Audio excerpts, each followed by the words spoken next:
Hey, what's up guys? Welcome to the Jetty Jet Show. Today I'll be going over some process for painting Rei Ayanami, but this is the YouTube version. So for the full version with a complete in-depth breakdown without pauses and so much more, you guys can grab that on my Patreon.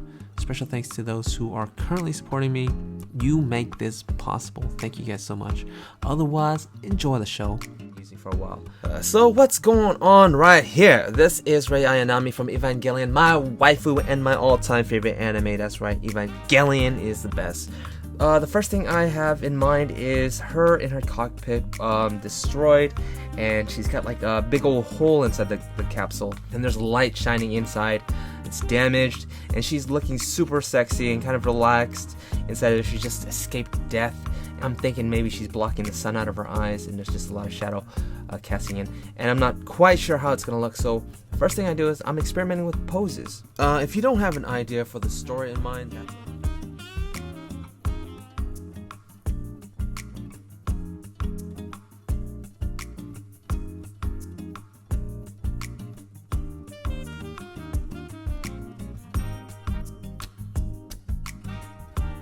for these sketches so far. I'm using kind of the really loose gesture approach, and just moving on to the new pose. Draw a pose, move on to the next one. Draw a pose, move on to the next one. And that one is actually like really. So I started doing this set after my sketchbook. I was drawing in thumbnails, and what's so great about drawing in thumbnails is you're covering a large surface area on the canvas with small little strokes. One little stroke is the whole length of the figure, right? So when you're all the lines are really broken, so they're almost gestural as well. Every line has a line economy, meaning you have very little lines to represent whatever it is you're drawing. Think of it as like a budget.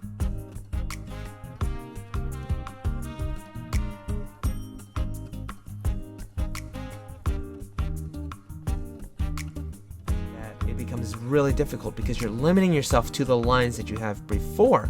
So you're doing a tracing game and you're trying to hit the mark, and if you don't hit it, you're gonna hit undo, hit, redo, undo, redo, undo the whole entire time. It wasn't until I started looking at the rough draft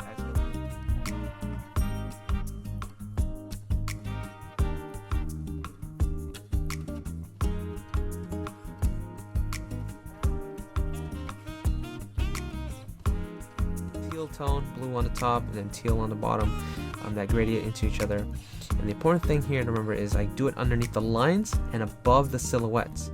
Okay, so now I'm introducing some darker purple to represent the rim of the cockpit where it blew open. So there's a big opening behind her, and some yellow to represent where the light source is coming from. Color should be there, and or if it's coming from your head, you know. The beauty of this is you don't have to worry about the colors being dumb, because the wash is there to help harmonize the colors.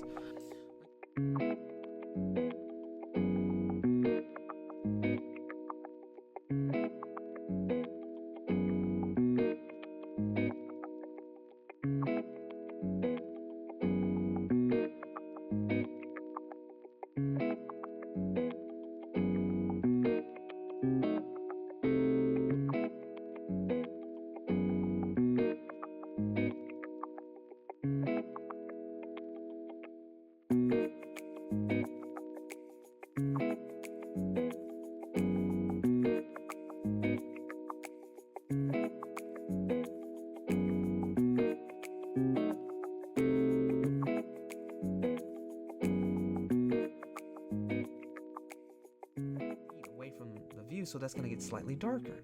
Okay, so start around the edges and work your way in, and already it's starting to make the forms look more rounded. Okay, so that's why I call them form shadows, because we're creating form using these shadows.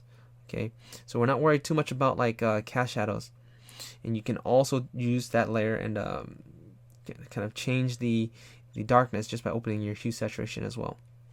Now after you've laid out those form shadows, I'm going over the shadows with a blend brush, okay, or a soft airbrush. Either way, you can blend out some of those edges, creating a nice rounded edge, kind of a soft edge.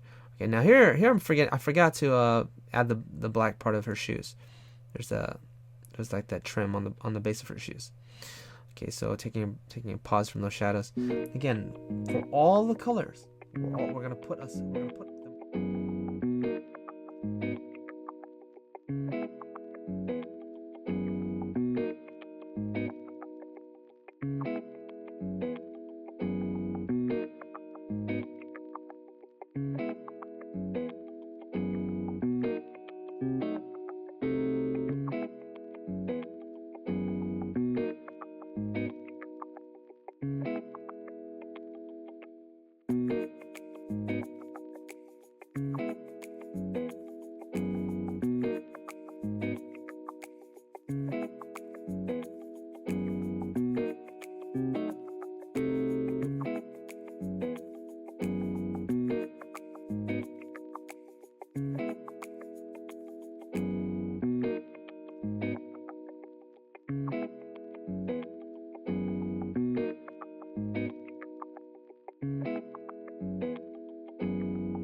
Going through other areas where the light touches, for example, the bandages, and not so much other parts of the drawing, so keeping it very limited, just the lower half of the figure.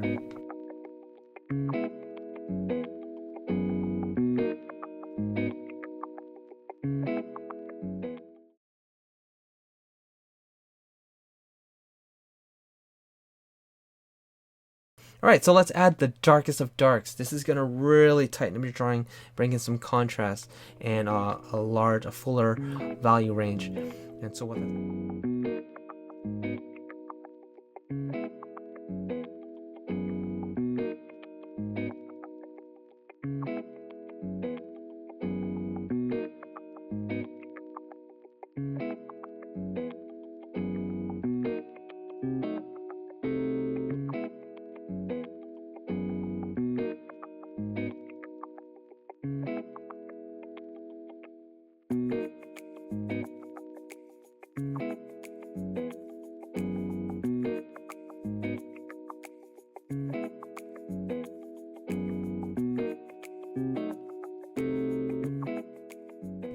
Alright, so now I'm going to go through the whole painting, adding in my midtones where I've forgotten to add some midtones because it's lacking some attention and detail. So for example, the green, it's kind of bare. Adding some midtones, you can be kind of liberal, kind of generous with the midtones. But for the darkest of darks, you want to keep the ratio.